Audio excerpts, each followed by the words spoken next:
Para mí es un gozo estar nuevamente aquí en el estado de New Jersey, en esta gran conferencia donde tuvimos el privilegio de pasar 6 años de nuestra vida. Todavía recordamos con mucho cariño esos días. Fue hace muchos años, parece mentira, que nos fuimos de New Jersey en el año 1991. Mucho tiempo. ¿Hay alguien aquí o hay personas aquí que estaban acá en New Jersey cuando nosotros estuvimos aquí? Levanten la mano, déjenla arriba. Bueno, hay unos pocos, un manojito de personas. Quiero agradecerle al pastor por haberme prestado su púlpito durante esta media semana. También a Moisés por haberme invitado. Me ha estado acechando por cerca de 2 años. Ya habíamos tenido un compromiso hace tiempos, pero no se materializó, no por culpa mía. Pero finalmente llegó el momento y aquí estamos dispuestos a estudiar la palabra de Dios y a disfrutar del buen compañerismo cristiano. Me preguntaron si voy a usar ayudas audiovisuales. Y saben que yo creo en las ayudas audiovisuales. Audio porque me oyen y visual porque lo pueden leer en la Biblia.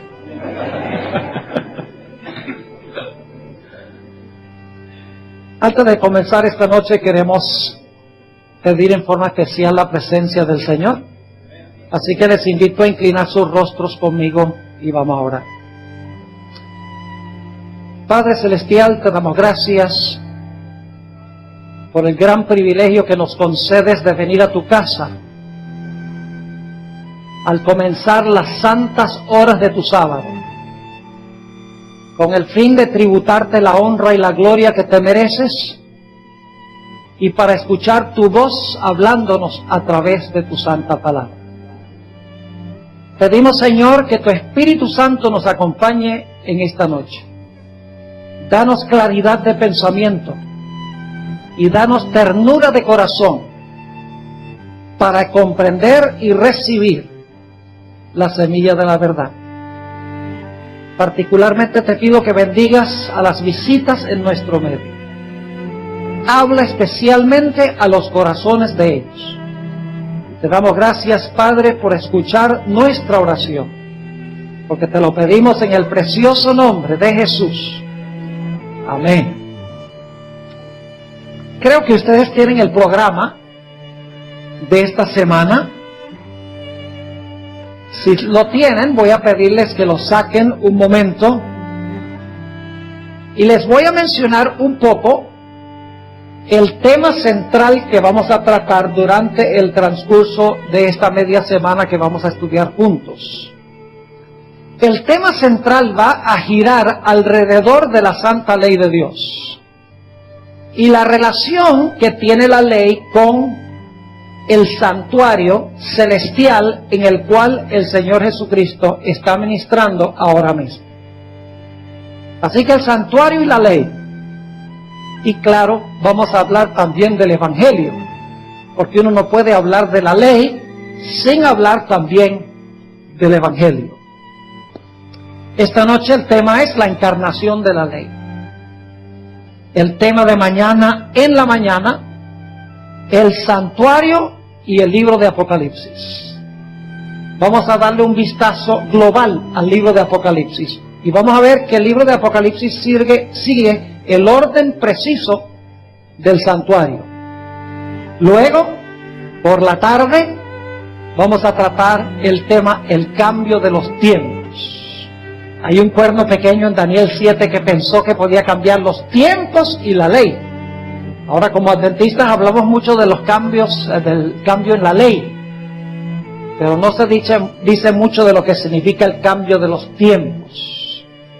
Luego el domingo vamos a estudiar sobre la gran semana de Dios. El lunes, la luz menor. El martes vamos a tratar esa profecía de Apocalipsis 13, 11 al 18, mas hablaba como dragón. Y finalmente, el día miércoles vamos a trazar el tema adoración en el trono de Satanás. Así que nos esperan grandes cosas en el estudio de la palabra del Señor. Ojalá todos podamos hacer el esfuerzo de venir, porque vamos a captar vislumbres de cosas nuevas de la palabra de Dios, pan fresco de la palabra de Dios. Bien, vamos a entrar a nuestro tema de esta noche. Vamos a hablar sobre la encarnación de la ley de Dios. La ley, los 10 mandamientos, son una definición de relaciones interpersonales perfectas en una sociedad perfecta. Si no hubiese relaciones entre personas, la ley no tendría ningún sentido. Por ejemplo, ¿de qué valdría tener el mandamiento que dice no cometerás adulterio si no hubiese nadie con quien cometer adulterio? ¿De qué valdría tener el mandamiento que dice no matarás si no hubiese nadie a quien matar?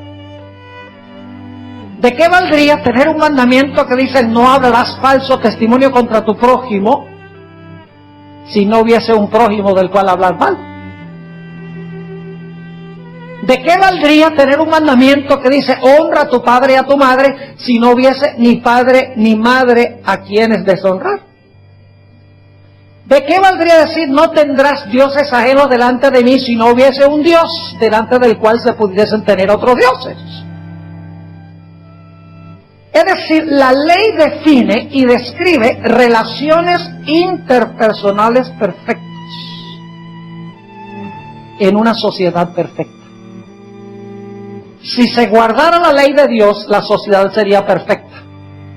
Y las relaciones humanas de una persona con otra persona serían perfectas. Este mundo, en otras palabras, sería un paraíso. Imagínese un mundo donde uno pudiera salir a la calle sin riesgo de que lo mataran a uno o que le robaran a uno. Que la esposa de uno estuviera segura, porque nadie va a cometer adulterio con ella, donde los padres estarían protegidos, donde todo el mundo hablara bien de los demás.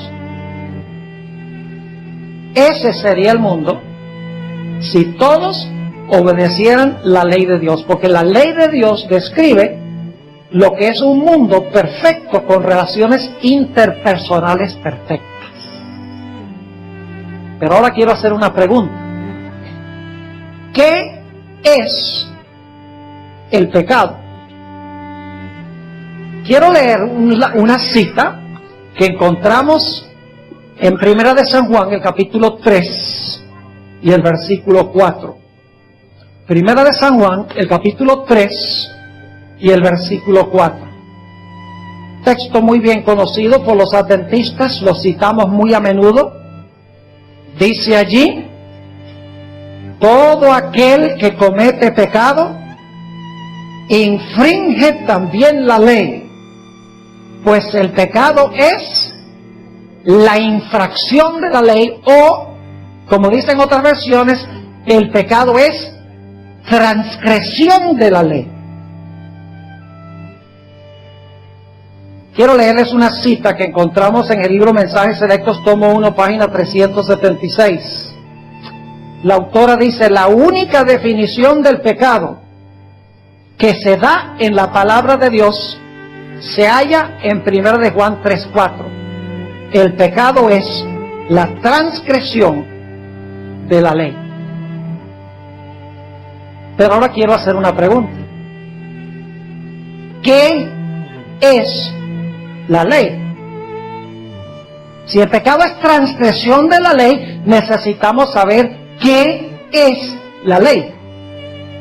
Ahora, si yo le preguntara qué es la ley, probablemente responderían: bueno, la ley consta de 10 mandamientos escritos. No tendrás dioses ajenos, no te harás imagen, no tomarás el nombre de Jehová tu Dios en vano, guarda el santo sábado. honra a tu padre y a tu madre, no matarás, no cometerás adulterio, no hurtarás, no hablarás falso testimonio, no codiciarás. Eso dirían, la ley es eso. 10 mandamientos, una ley. Pero yo quisiera compartir con ustedes en esta noche que en realidad la ley es más profunda que meramente 10 reglamentos escritos en tablas de piedra. La ley es más profunda que eso. Transgresión de la ley significa más que infringir 10 reglamentos escritos en tablas de piedra. Y ustedes dicen, ¿qué está diciendo Pastor Bo? Permítame darles una ilustración. Cuando yo regresé de Colombia, donde enseñé teología por 6 años, fuimos a pastorear en el estado de Wyoming, en el centro de los Estados Unidos. Uno de los lugares a donde nos gustaba ir con la familia de vacación quedaba en ese mismo estado, en la esquina noroccidental, un parque nacional que se llama Grand Teton National Park. Queda al lado de Yellowstone. Y una de mis actividades favoritas en ese parque nacional era salir tempranito por la mañana a un lugar a donde había un lago. Detrás del lago habían árboles y había una montaña escarpada cubierta de nieve. Y me encantaba ir tempranito, nada más a sentarme ahí a ver el paisaje y a sacar fotos. Les digo que no había ni un poquito de viento. Ese lago parecía un espejo. No se movía ni una hoja del árbol. Y saben, después que mandé a revelar la foto y miré la foto, no sabía cuál lado de la foto era para arriba y cuál era para abajo. Porque el reflejo de la montaña y los árboles era tan perfecto que la copia o el reflejo era igualito al original. Ahora yo quiero que ustedes se imaginen la ley de esa manera. La ley es el reflejo, pero es un reflejo del carácter de Dios. Es un reflejo de lo que es Dios en su persona. Es decir, la ley escrita define en forma escrita lo que es Dios en persona. Ahora quiero leerles una cita muy significativa, también por la misma autora, Elena White, Comentario Bíblico Adventista, tomo 5, páginas 1105. Escuchen, profunda esta cita. Dice ella, lo que es el habla al pensamiento es Cristo con el Padre invisible. ¿Captaron eso? Yo pienso y ¿qué? Hablo. El Padre piensa y Cristo habla. Cristo, por eso es la palabra de Dios. Dice, lo que es el habla al pensamiento es Cristo con el Padre invisible. Él es la manifestación del Padre y es llamado la palabra de Dios. Dios envió a su Hijo amado al mundo, su divinidad revestida de la humanidad, para que el hombre pudiera soportar la imagen del Dios invisible, porque si no, la gloria de Dios lo hubiera destruido. Él dio a conocer, Jesús dio a conocer en sus palabras, en su carácter, en su poder y en su majestad, la naturaleza y los atributos de Dios. La divinidad fulguró a través de la humanidad con una luz suavizadora y subyugante. Y ahora viene la parte clave de la cita. Él, Jesús, Él era la encarnación de la ley de Dios. ¿Están captando lo que estoy diciendo? Él era la encarnación de la ley de Dios, la cual es una representación exacta de su carácter. Entonces yo lo que quiero que ustedes se imaginen, aquí está Jesús en persona y los 10 mandamientos son un reflejo de Jesús en forma escrita.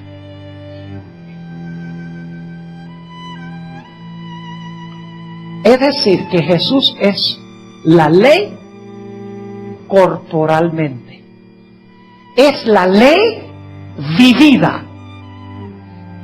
Vamos a leer un texto muy interesante que encontramos en el Salmo 40 y el versículo 7 y 8. Salmo 40 y el versículo 7 y el versículo 8. Es una profecía mesiánica. En realidad está diciendo las palabras que iba a hablar Jesús cuando fuera encarnado aquí en el mundo. Salmo 40 y el versículo 7 y el versículo 8. Aquí está hablando Jesús proféticamente. Entonces dije, he aquí vengo, en el rollo del libro está escrito de mí. Ahora noten el versículo 8. El hacer tu voluntad, Dios mío, me ha agradado, y tu ley está en medio de mi corazón. Jesús era la ley en carne humana. Jesús era la encarnación, le dio cuerpo a la ley, demostró en forma vivida los principios de la ley. Ahora preguntémonos entonces otra vez, ¿qué es pecado? Pecado es transgresión de la ley. Pero es más que transgresión de una lista de reglamentos. Si la ley es un reflejo de Jesús, entonces el pecado es contra Él. ¿Me están entendiendo lo que estoy diciendo? Es decir, que el pecado no es contra un código, no es contra una lista de reglamentos, sino que es contra una persona que ilustra la ley en su vida. Por esa razón, vez tras vez en la Biblia, cuando se describe el pecado siempre es contra Dios. Es transgresión de la ley, sí. Pero la ley es un reflejo de Jesús. Así que cuando quebrantamos la ley, quebrantamos nuestra relación personal con Jesús. Por ejemplo, cuando José, la esposa de Potifar, vino y quería convencerlo de que cometiera adulterio con ella, ¿qué fue lo que dijo José? Vamos a anotarlo. Génesis 39 y el versículo 9. Génesis 39 y el versículo 9. Aquí está hablando José a la esposa de Potifar. Dice, no hay otro mayor que yo en esta casa, y ninguna cosa me ha reservado sino a ti, por cuanto tú eres su mujer. ¿Cómo pues haría yo este gran mal y quebrantaría el séptimo mandamiento? Esa es la versión Bor moderna. ¿Qué dice? Y pecaría contra Dios. Yo pregunto, si José hubiera cometido adulterio, ¿hubiera estado quebrantando el mandamiento que dice no cometerás adulterio? Sí, pero el pecado era más que quebrantar una ley. Sí, era pecar contra una persona, porque la persona en realidad es la ley corporalmente. Levanten la mano si están entendiendo lo que estoy diciendo. Muy vital lo que estamos estudiando. Vamos a otros ejemplos bíblicos. Éxodo 10. Éxodo 10 y el versículo 16. Este es después de la plaga de las langostas que cayó sobre Egipto. Éxodo 10 y el versículo 16. El mismo faraón sabía que el pecado no era contra una lista de reglamentos, sino que era un pecado contra Dios, y un rey pagano lo sabía también. Dice en Éxodo 10 y el versículo 16, Entonces Faraón se apresuró a llamar a Moisés y a Aarón y dijo: he pecado contra Jehová vuestro Dios y contra vosotros. ¿El pecado es contra personas, sí o no? Yo les pregunto algo: cuando ustedes quebrantan la ley escrita, la ley se pone a llorar y dice: ¡ay, me quebrantaron! La ley escrita dice: ¡ay, yo sí estoy ofendida! No.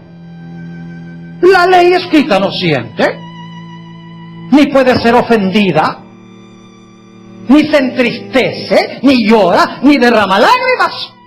Pero aquel quien es la ley en cuerpo, sí. Es decir, el pecado no es impersonal contra una lista de reglamentos, el pecado es contra una persona. Es romper una relación personal con aquella persona que es la ley en carne humana. Vamos a Éxodo 32 y el versículo 33, Éxodo 32 y el versículo 33. Esto es después que Israel adoró el becerro de oro. Y Dios dice: voy a destruir a este pueblo y voy a escoger a otro pueblo. Y Moisés se ofrece y dice: no, si no puedes salvar al pueblo, ráeme a mí de tu libro. Éxodo 32 y el versículo 33. Y Jehová respondió a Moisés: al que pecare contra mí, a este raeré yo de mi libro. ¿El que pecare contra qué? Contra mí. Pecado es personal. Ahora, no me entiendan mal, el pecado sí es transgresión de la ley. El pecado sí es quebrantar los reglamentos escritos, pero los reglamentos escritos existen para definir nuestra relación con una persona.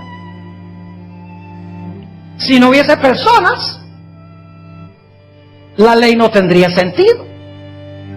¿Ustedes recuerdan el pecado de Acán? Vayan conmigo a Jueces, a Josué, el capítulo 7.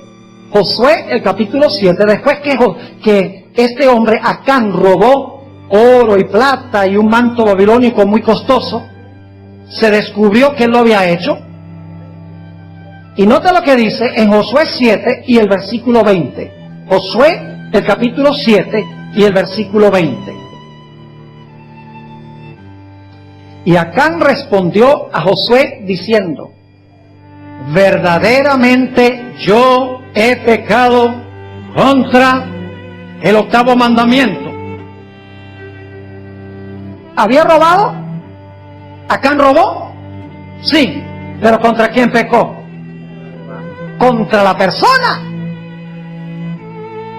Dice: verdaderamente yo he pecado contra Jehová, el Dios de Israel. Y así he hecho. ¿Te recuerdan cuando David cometió sus horrendos pecados de adulterio y asesinato? Pregunta: ¿David quebrantó el mandamiento no cometerás adulterio? ¿Lo quebrantó? Sí. ¿Quebrantó el mandamiento no matarás? Sí. Cuando mandó a matar a Urías Heteo por quedarse con la esposa. Horrendo pecado. Y cuando David se arrepiente dice: ay, séptimo mandamiento y sexto mandamiento, siento mucho que los haya ofendido. No. Vayan conmigo al Salmo 51 para que ustedes vean lo que dijo David. Este es el salmo penitencial de David, después que él cometió este grave pecado. Salmo 51. Y quiero que noten el versículo 4, Salmo 51 y el versículo 4. Dice: contra ti solo he pecado. ¿Pecó contra la ley? Sí, pero la ley es un reflejo ¿de quién? De Dios. Contra ti solo he pecado y he hecho lo malo delante de ¿qué? De tus ojos, para que seas reconocido justo en tu palabra y tenido por puro en tu dicho. Y el Nuevo Testamento tiene el mismo concepto. ¿Te recuerdan ese joven hijo pródigo El pródigo fue el que se quedó en la casa. No vamos a hablar esta noche del hijo mayor, porque el hijo mayor en realidad era el que estaba perdido en casa. Estaba más perdido que el que se fue de la casa.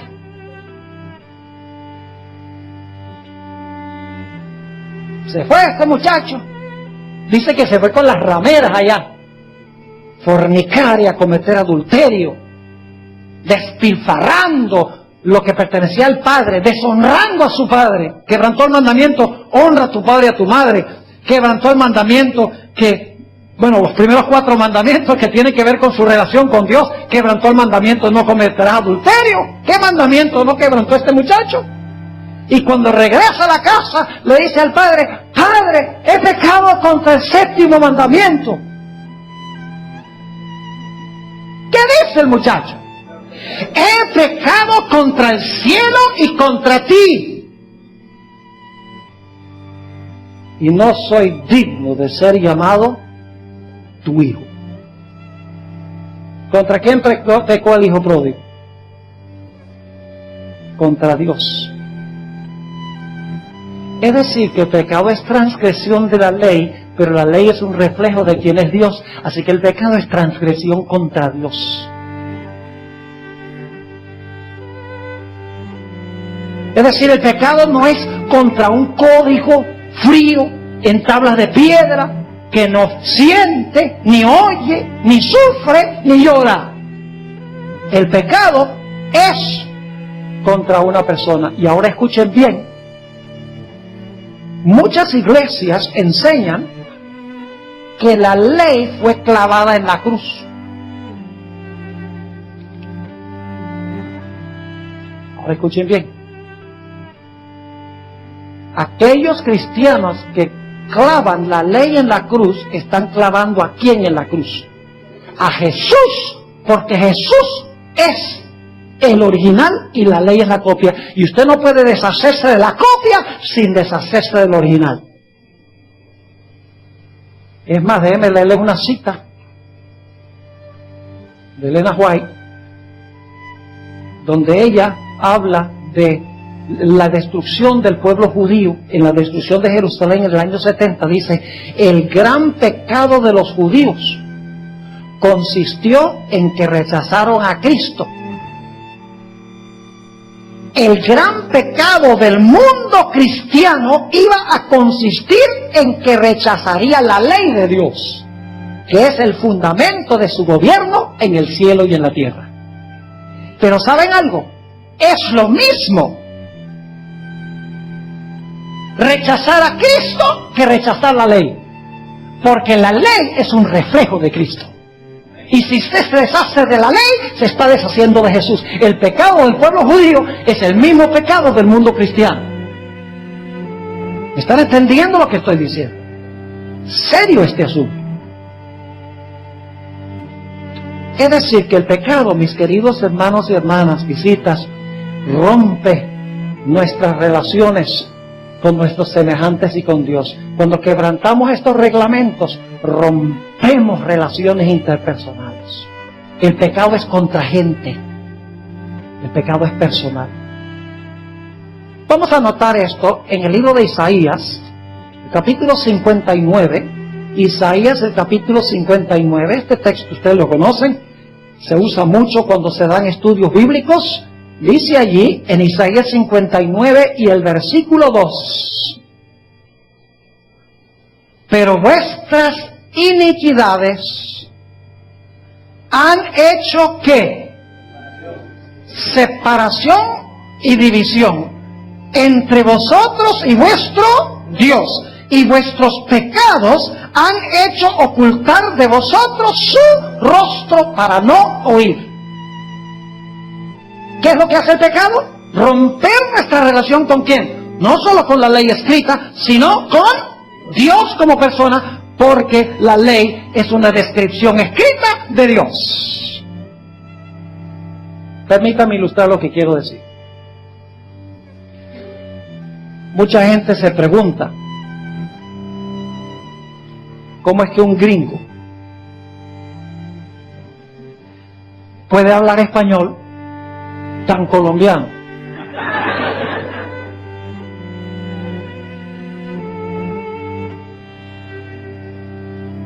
Es más, una vez estaba yo en Chicago y estaba por subir a la plataforma y escuché a dos señoras mayores ahí hablando, y una le decía a la otra: ay, hermana, yo no sé por qué tienen que traernos a un pastor gringo que hay que traducirle, cuando hay tantos pastores hispanos que predican en español. Y yo dije, cuando yo me pare a predicar, yo voy a mirar la cara de esta hermana para ver la cara que pone. Y cuando empecé a hablar español, oye, se le cayó la parte de abajo de la mandíbula casi hasta el ombligo, de la sorpresa. La razón por la cual yo hablo español y lo escribo con ortografía correcta, lo reto, es porque yo estudié toda mi educación primaria en la ciudad de Caracas, Venezuela. Mis padres fueron como misioneros a Colombia, estuvieron un año y después fueron a Venezuela, y yo crecí allá en Venezuela, estudié toda mi escuela primaria allá en la ciudad de Caracas. Y el colegio donde yo estudié, el colegio estaba en la planta baja, y en el segundo piso estaban las oficinas de la conferencia, y mi papá era el presidente. Entonces, durante el recreo, que era mi clase favorita,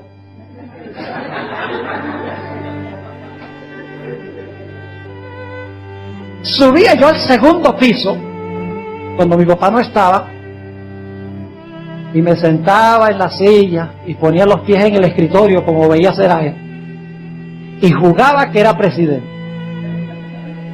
Y a veces me metía en el zafacón de la basura a buscar los papeles que habían botado ahí, a ver si había algo interesante. Pues resulta que un día estaba buscando ahí en el zafacón de la basura y conseguí un sobre. Y el sobre tenía 20 bolívares. Ahora, en ese tiempo, el cambio era 3.30 por dólar. Y el dólar en ese tiempo valía mucho más. Estamos hablando del año 1965. Eso era plata. Buen dinero. Y claro, yo conseguí ese sobre en la basura. Inmediatamente la conciencia me dijo: alguien botó a eso por accidente. Pero saben que el corazón carnal racionaliza. Dije, bueno, si hubieran querido tener dinero, no lo hubieran botado. Como decimos en inglés, finders keepers, losers weepers. Así que, en vez de decirle a la secretaria de mi papá que había conseguido el sobre, me conseguía un compañero. No quería pecar solo. Y le dije, oye, me conseguí 20 bolívares, ¿te gustaría tener 10 bolívares? Sí, claro. En el colegio, al frente del colegio, había toda clase de vendedores. Ahí vendían caramelos, vendían tostones, vendían refrescos, vendían chicles. ¿Qué no vendía esa gente? Venían todos delante del colegio. Y en el recreo salían todos los muchachos a comprar allá. Y claro, cuando vino el recreo, el compañero y yo salimos allá, los magnates. Gaste. En ese tiempo, ¿hay algún venezolano aquí? Ajá, tenemos una venezolana. En ese tiempo, uno podía comprarse un refresco por una locha. Una locha era 12 céntimos y medio. Había una moneda de 12 y medio. Decía la locha. ¿Qué no podíamos comprar? Y bueno, eso compramos chicles, compramos caramelos, compramos tostones, compramos papitas. ¿Qué no compramos? Nos echamos el banquete del siglo. Pero claro, los maestros estaban echando.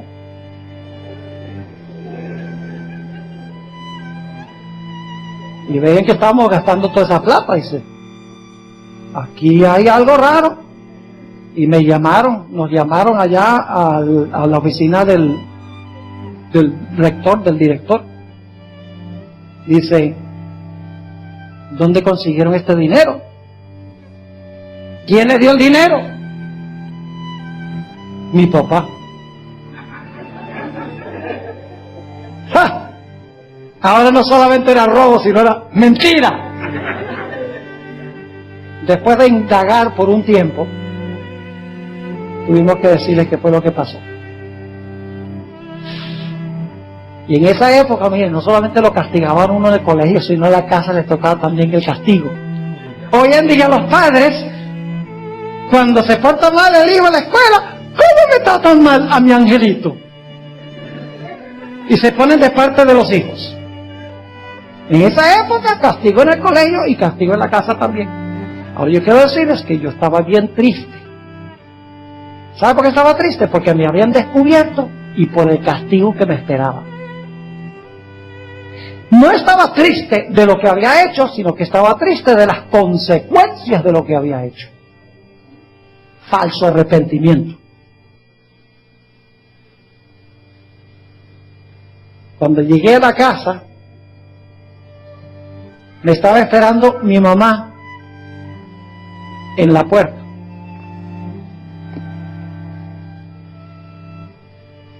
Pero no me estaba esperando con la correa, sino que a mi mamá, todavía puedo recordar hasta el día de hoy, le chorreaban las lágrimas de los ojos. Nadie podía detener el lloro. Y entre sollozos, me acuerdo tan claramente lo que dijo. Dijo, Esteban, así no fue que nosotros te enseñamos. Y seguía llorando. Ahí descubrí yo que el pecado no es contra una ley, sino que el pecado hiere a una persona. Y ahora estaba triste, no de las consecuencias, sino que estaba triste por lo que mi pecado había hecho con mi mamá. Y en ese momento decidí, más nunca voy a robar nada. No porque hay un mandamiento que dice no hurtarás, sino porque robar hiere gente. ¿Están entendiendo lo que estoy diciendo? Ya el pecado tomó una dimensión mayor, más amplia, distinta. Un pastor que fue director de Wildwood Institute en Alabama, en Georgia, por muchos años, un hombre muy espiritual, contaba la historia de dos niñas que venían a donde él y le decían, pastor, tenemos este pecado que cometemos de nuevo y cometemos de nuevo y cometemos de nuevo, como que no podemos vencer ese pecado. ¿Qué nos recomienda? Y el pastor Frazee las miró y les dijo, mire, la próxima vez que ustedes vayan a cometer ese pecado, cuando lo vayan a cometer, si lo cometen, tomen un martillo y clávenle unos clavos por las manos a su mamá cada vez que cometan ese pecado. ¡Ah! Pastor Francis, ¿cómo que clavar unos clavos por las manos de nuestra mamá cuando cometemos ese pecado? No podríamos hacer. Entonces él dice, ¿entonces ustedes preferían dejar ese pecado que clavarle los clavos a su mamá? ¡Claro! Sí, pero cada vez que ustedes cometen ese pecado, están clavando los clavos a Jesús. Cuando miramos el pecado desde esa perspectiva, que hiere a Jesús y que, como dice la Biblia, crucifica a Jesús de nuevo, ya el pecado cobra una dimensión distinta. Ya la ley no es un montón de reglamentos escritos en tabla de piedra, sino que la ley ahora es espiritual. Tomemos, por ejemplo, el pecado del adulterio. Yo pregunto, el pecado, el quebrantar el séptimo mandamiento, no cometerás adulterio, ¿hiere gente? Supongamos que es el esposo que comete adulterio, ¿hiere a su esposa? ¿Hiere a sus hijos? ¿Hiere a los miembros de la iglesia? hiere a Dios. Mis hermanos y mis hermanas, cuando vemos el pecado como no cometerás adulterio, un reglamento escrito en tablas de piedra, es una cosa. Pero cuando vemos que el pecado del adulterio rompe nuestra relación con Dios, rompe nuestra relación con nuestra esposa, rompe nuestra relación con nuestros hijos, rompe nuestra relación con nuestros amigos, rompe nuestra relación con nuestros hermanos y hermanas de la iglesia, ya el pecado lo vemos en una dimensión diferente. Lo mismo sucede cuando exponemos nuestra mente a lo que la ley de Dios prohíbe. Por ejemplo, ir al cine. Claro, aquí nadie va al cine.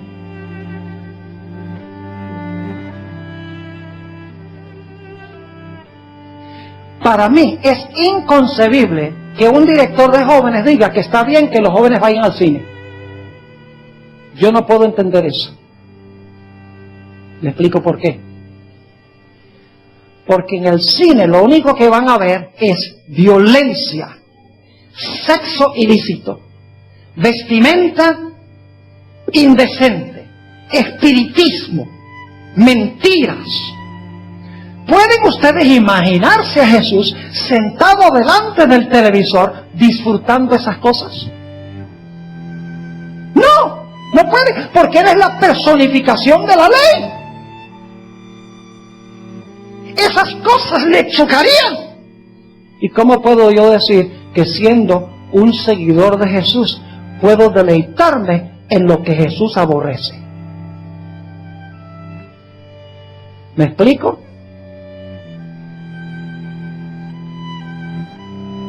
El sábado.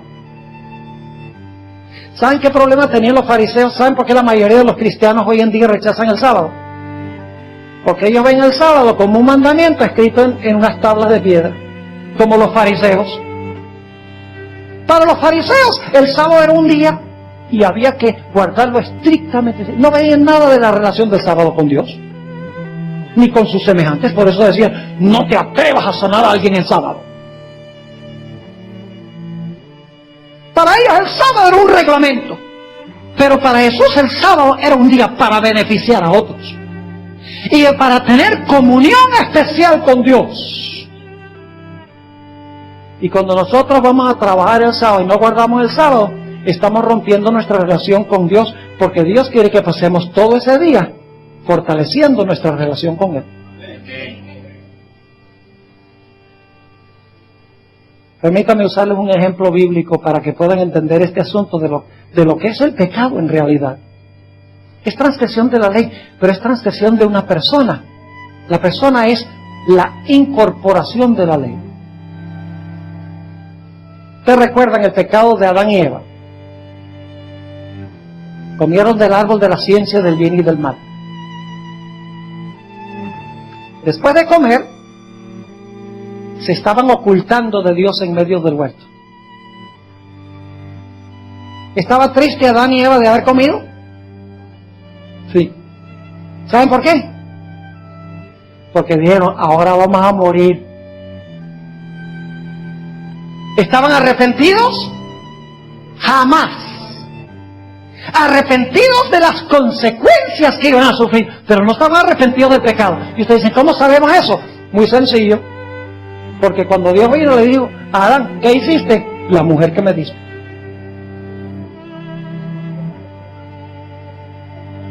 Y le dice a la mujer, ¿qué hiciste? La serpiente que hiciste. No estaban tristes de su pecado.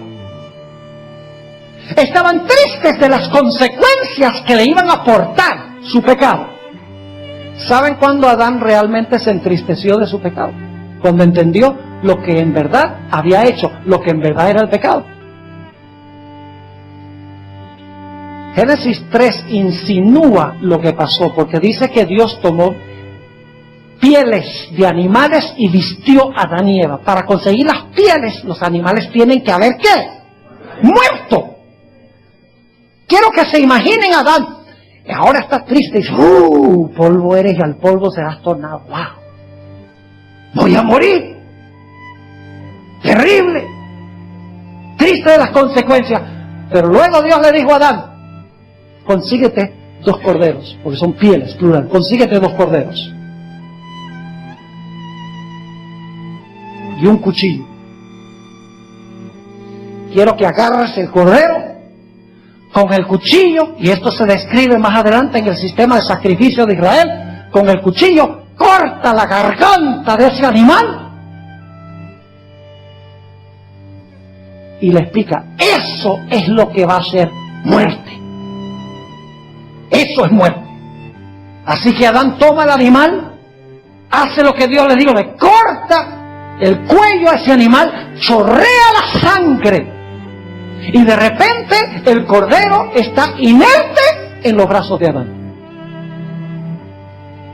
No se mueve, no respira, muerto. La sierva de Dios dice, imagínense ustedes que la sierva del Señor dice que cuando cayó la primera hoja, Adán y Eva sintieron más tristeza que cuando a uno se le muere un familiar. Muerte, la caída de las hojas. Muerte, la muerte del cordero. Y luego Jesús le explicó a Adán, y eso lo sabemos porque la Biblia dice que Jesús es el cordero de Dios inmolado desde el principio del mundo.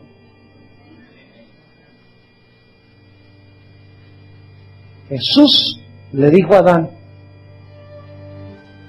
ese pecado que tú y tu esposa cometieron va a causar que yo tenga que ir al planeta a sufrir lo que sufrió ese animal.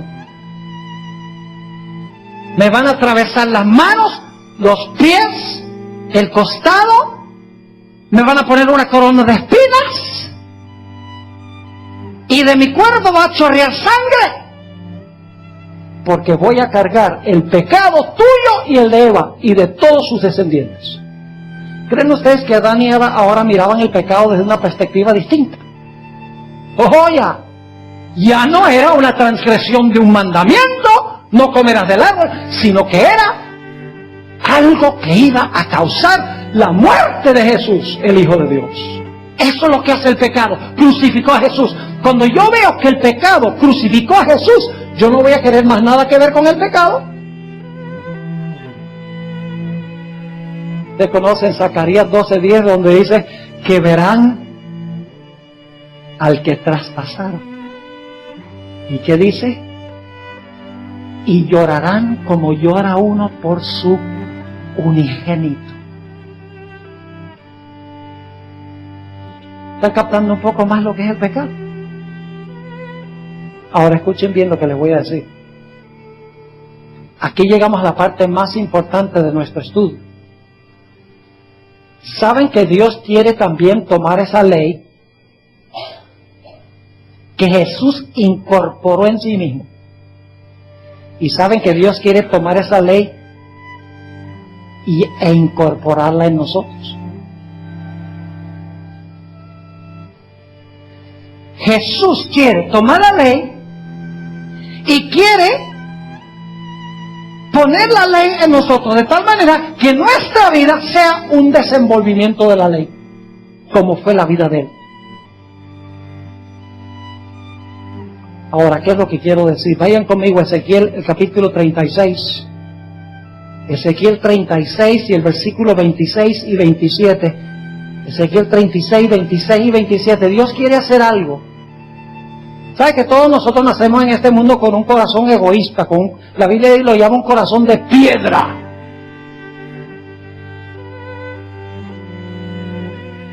¿Cuántos aquí tienen un corazón de piedra? Duro, frío, egoísta. Todo es yo. ¿Saben algo? La gente me pregunta, ¿cómo puedo tener un matrimonio feliz? Todos los problemas matrimoniales se originan en el yo. ¿Cómo es que tú me gastaste mi dinero? ¿Cómo es que tú no me complaces sexualmente? es que tú quemaste el arroz que yo tengo que comer? ¿Cómo es que no me planchaste la camisa?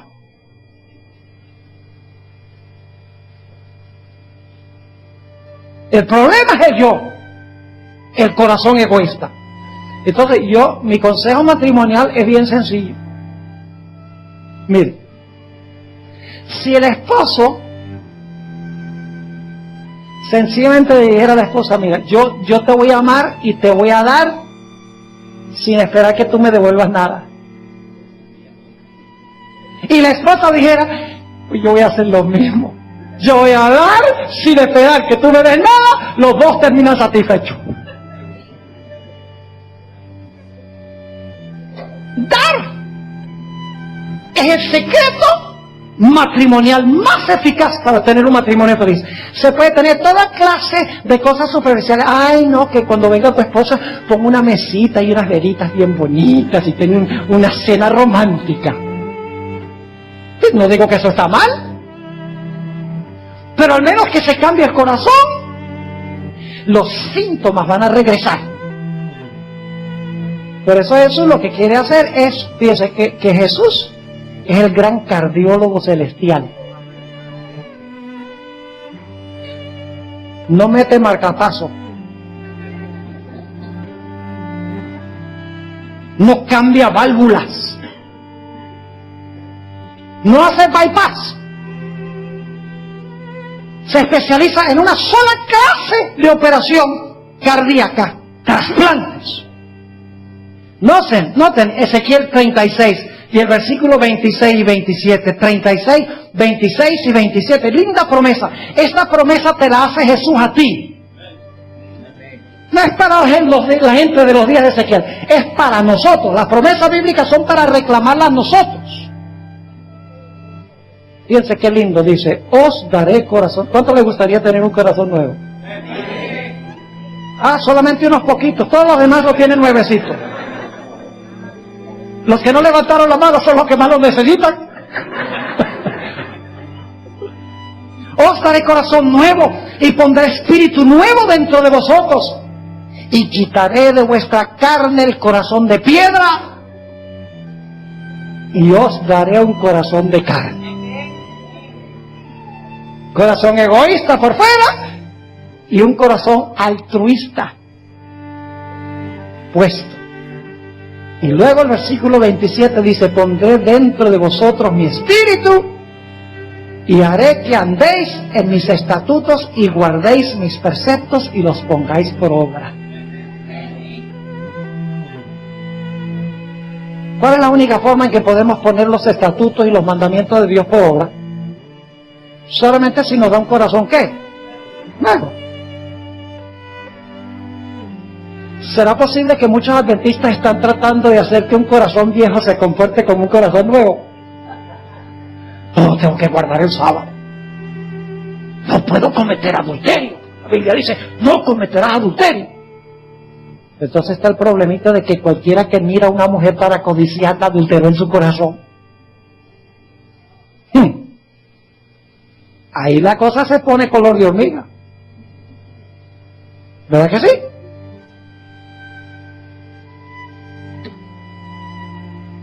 Jeremías 31.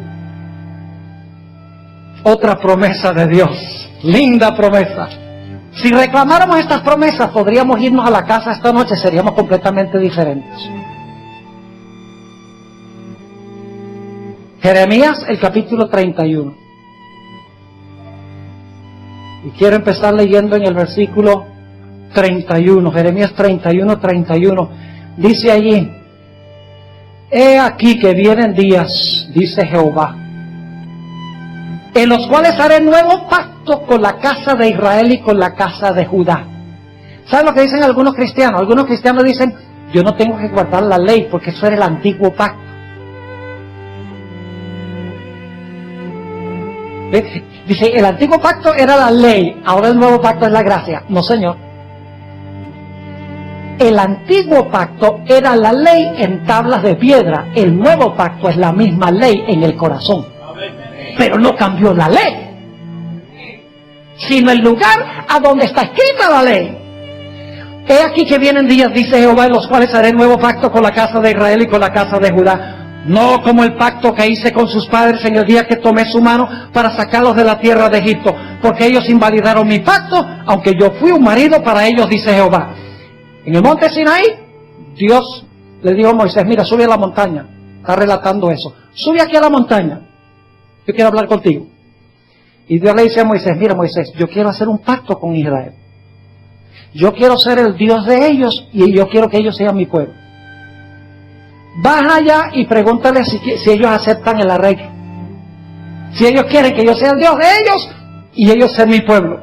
Y Moisés baja y le dice al pueblo, en Éxodo 19 le dice, mire, Dios quiere hacer un pacto con ustedes. Él quiere ser el Dios de ustedes y Él quiere que ustedes sean su pueblo. ¿Aceptan o no aceptan? ¿Qué dijo el pueblo? Todo lo que Jehová dijere, eso haremos. El problema es que no tuvieron un cambio de corazón. ¿Cuánto les duró la promesa? En poco rato estaban adorando el becerro de oro y bailando. ¿No les duró nada? Porque ellos creían que la ley en tablas de piedra era suficiente. Ahora piensen lo que prometió Dios. Dice en el versículo 33, pero este es el pacto que haré con la casa de Israel después de aquellos días, dice Jehová. Daré mi ley en su ¿qué? En su mente, y la escribiré en su corazón. Y yo seré a ellos por Dios, y ellos me serán por pueblo. Fíjese que Dios promete sacar el corazón de piedra, meter uno de carne, y entonces en ese corazón de carne escribir ¿qué cosa? Su ley. Y entonces ahora la ley no va a estar en tablas de piedra, sino que la ley va a estar en piernas. La ley va a caminar y la ley va a hablar. Y la ley va a actuar. Porque ya no vivo yo, más vive Cristo en mí. ¿Saben qué? Cuando la Biblia dice, no vivo yo, más Cristo vive en mí, es lo mismo que decir que la ley está en mí. Porque Cristo es el original y la ley es la copia. Y fíjense el versículo 34 dice, y no enseñará más ninguno a su prójimo, ni ninguno a su hermano, diciendo, conoce a Jehová. Es decir, nadie te va a tener que decir, no vayas al cine. No escuches esa música. No cometas adulterio. No le robes al IRS. Devuelve los diezmos. Nadie te va a tener que decir eso, ni el pastor ni nadie. Porque dice aquí, nadie va a decir conoce a Jehová, porque todos me conocerán, desde el más pequeño de ellos hasta el más grande, dice Jehová, porque perdonaré la maldad de ellos y no me acordaré más de sus pecados. Ahora escuchen bien. Dios quiere sacar el corazón egoísta de piedra, quiere meter un corazón de carne y luego quiere escribir su ley en ese corazón de carne. Escuchen bien, eso no pasa de la noche a la mañana. ¿Oyeron lo que dije? La escritura de la ley en el corazón no sucede ¿qué? De un día para otro, de la noche a la mañana. Es un proceso. Escucha bien, el corazón nuevo te lo puede dar esta noche. Pero el proceso de escribir su ley es el proceso de la vida. Mientras más permito, más lo escribe. Vayan conmigo para que veamos cómo es que Dios escribe la ley allí. Salmo 119. Salmo 119 y el versículo 9 al 11. Está escribiendo a los jóvenes. Dice así. ¿Cómo es que Cristo graba la ley en el corazón? ¿Cómo es que la registra allí? Dice, ¿con qué limpiará el joven su camino? Con guardar tu palabra. Versículo 11.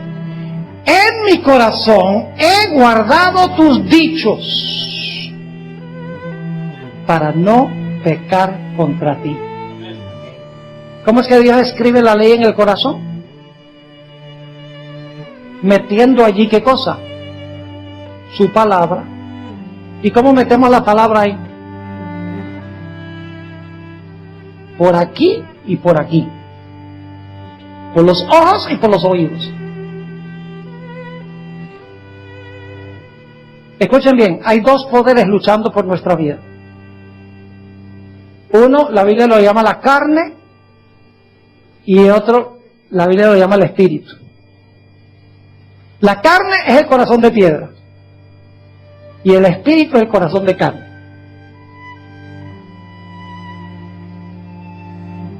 Al que usted alimenta más, ese es el que va a estar más fuerte.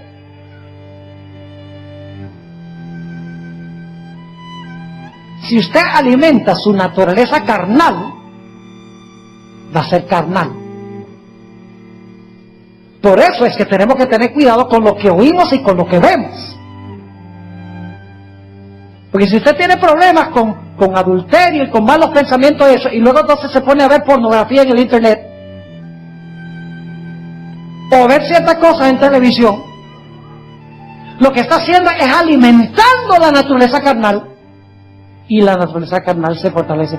Pero si usted alimenta la naturaleza espiritual, la naturaleza carnal se muere de hambre. Dios quiere que matemos de hambre a la naturaleza carnal, por lo que metemos en nuestra mente y nuestro corazón, a través de nuestros ojos y a través de nuestros oídos. Es decir, tenemos que tener cuidado con las habanías del alma, que son los 5 sentidos. ¿Y saben lo que pasa? Es muy interesante. Yo empiezo escudriñando la Biblia, y la Biblia termina escudriñándome a mí.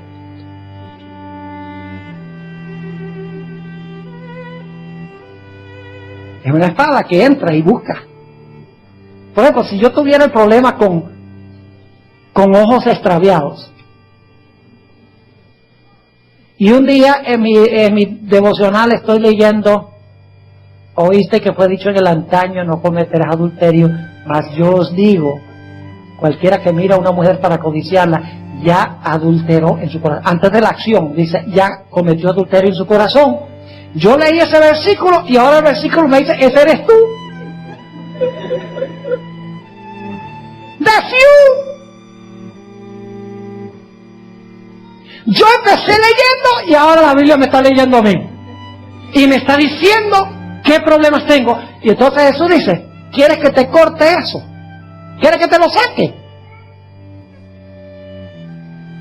Y yo puedo consentir en permitir que lo saque. Pero tengo constantemente que alimentar la naturaleza espiritual. Vamos a leer un versículo más antes de concluir. Es uno de mis favoritos, 2 Corintios, el capítulo 3, tiene el secreto. Dice, pastor, esto es demasiado fácil. Nosotros somos los que complicamos las cosas de Dios. Por la contemplación somos transformados. Dios escribe la ley en el corazón con lo que dejamos entrar por los 5 sentidos.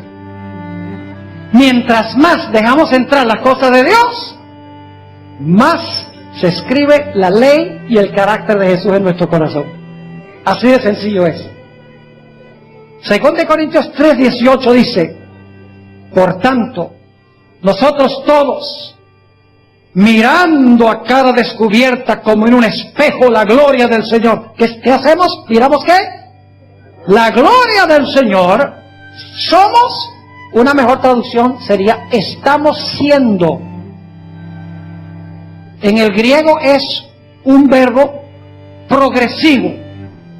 Estamos siendo transformados de gloria en gloria. Es decir, más y más gloria, mientras más que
miramos la gloria del Señor. Somos transformados de gloria en gloria a la misma ¿qué? A la misma imagen, como por el Espíritu del Señor. Por eso la sierva de Dios dice que debemos pasar 1 hora cada mañana contemplando la vida de Jesús, especialmente las escenas finales. Y dice que cuando hacemos eso fluye poder de la cruz para transformar la vida. Muchos de ustedes conocen a Jorge Rico. ¿Conocen a Jorge Rico? Algunos de los de la vieja guardia. Una vez vino una señora, estaba yo predicando en cierta parte de los Estados Unidos, viene y me dice: Pastor Borg, ¿te conoce a Jorge Rico? Y sí, ¿cómo no? Usted predica igualito a él. Y la miré y le dije: hermana, él fue alumno mío por 3 años. Ay, perdone, pastor, dice. El punto que quiero compartir con ustedes es que cuando pasamos tiempo con una persona, algo se nos pega. Porque de verdad que Jorge, cuando yo lo veo predicar y lo oigo, hace muchas cosas semejantes a las que hago yo. Y para mí es un honor que alguien copie mi estilo. Algunos de ustedes conocen el hermano Rocha, ya murió. ¿Conocen a los padres de él cuando estaba vivo? Más o menos son del mismo tamaño. Y cuando caminaba por la calle, paso a paso, como paso militar, ¿verdad que sí? Ver a uno era como ver al otro. Oye, pero si pasan décadas juntos, algo se les va a pegar. Si pasamos tiempo con Jesús, mis hermanos y hermanas, vamos a ganar victorias en nuestra vida que ni siquiera nos podemos imaginar. Pero si no, no crean que Dios por un milagro sobrenatural ahora va a sacar el corazón, ¡pum! Está la ley escrita en el corazón.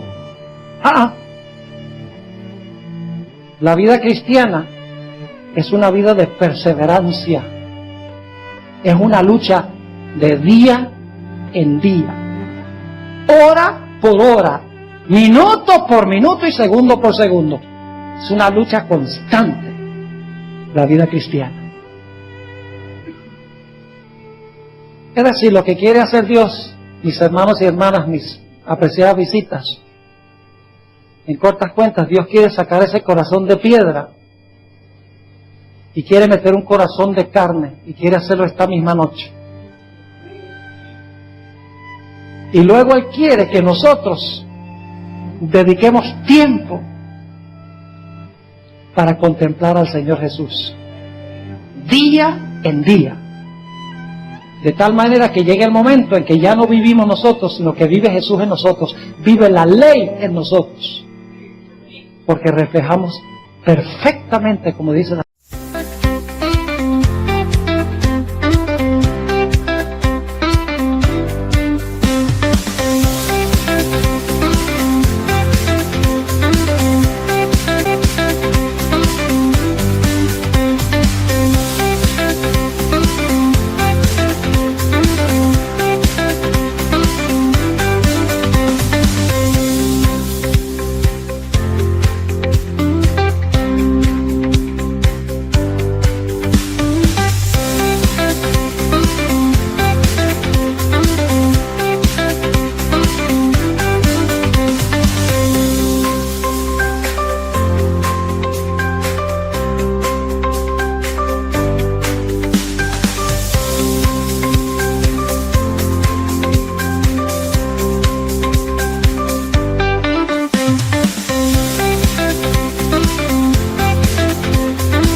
sierva de Dios, el carácter de Jesús.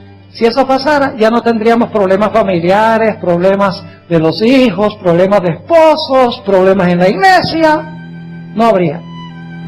La razón por la cual existe todo eso es porque tenemos un corazón egoísta. Yo quiero preguntar en esta noche, ¿cuántos de los presentes quieren decirle al Señor Jesús, Señor Jesús, yo quiero que tú me saques ese corazón de piedra, ese corazón egoísta? Quiero que por un milagro tú me metas ese corazón de carne. ¿Quiere levantar? ¿Ese es el deseo de su corazón? ¿Quiere levantar la mano? Gloria a Dios. Pero ahora quiero hacer una pregunta un poquito más comprometedora. ¿Cuántos quieren decirle esta noche al Señor Jesús, estoy dispuesta, cuando tú me saques ese corazón de piedra y me metas un corazón de carne, estoy dispuesto de echar a un lado todo lo que alimenta el corazón carnal? Y estoy dispuesto de dedicar tiempo cada día, esa hora de reflexión cada día, a la vida del Señor Jesús, para que Jesús paulatinamente y lentamente escriba su ley en mi alma, escriba su ley en mi corazón. ¿Están dispuestos de comprometerse con el Señor para hacer eso en esta noche? Levanten la mano, póngase de pie, mejor dicho, para que nuestra decisión sea más sólida, más permanente. No volvamos a nuestros hogares para hacer lo mismo que siempre hemos hecho.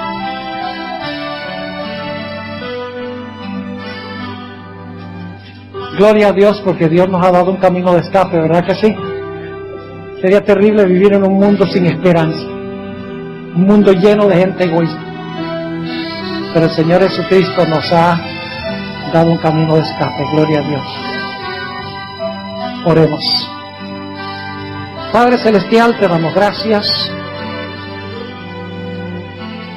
porque no solamente prometes sacar ese corazón duro, ese corazón de piedra, sino que también prometes, si cumplimos las condiciones, escribir en nuestros corazones de día en día tu santa ley, el carácter de Jesús. Padre, te ruego en esta noche que aquellas personas que están luchando con ese yo, con ese egoísmo, que tú vengas en este momento y quebrantes ese corazón de piedra. Saca ese corazón de piedra, Señor, como has prometido hacer, y mete.